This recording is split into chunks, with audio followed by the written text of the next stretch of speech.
You're going to take this out, okay, this part out, this one out. This is to do a repair. Okay, I'm going to take this one out like that. And then we're going to take the drill bit that was sent, okay, in the package. We're going to drill it into the hole, right, like so, okay, like that. Get it deeper.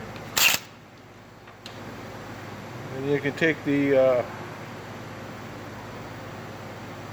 tap that has thread, that'll make threads, right? You go in, you make a new tap and try to get it as far in as possible, okay?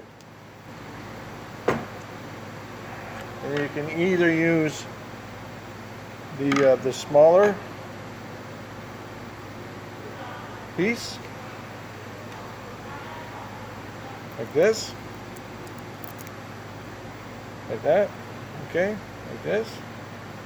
And what you're going to do is you're going to take the thread locker, okay, take the cap off, like so, right, and then you're going to put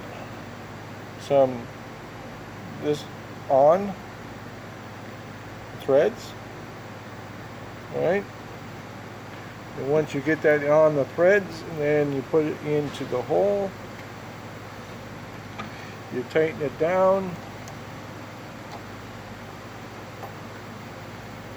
right, tighten it back in. The thread locker, once it's left for a few hours, should dry and keep it from coming back out. Or you might want to use the longer one. If you made a long enough, deep enough thread inside, you can use the longer one that was sent. And then also this piece here, right, you might want to put send a nut with the package. You put that on, and you're going to do is you're going to tighten that up on that section, and that should fix the issue that you're having.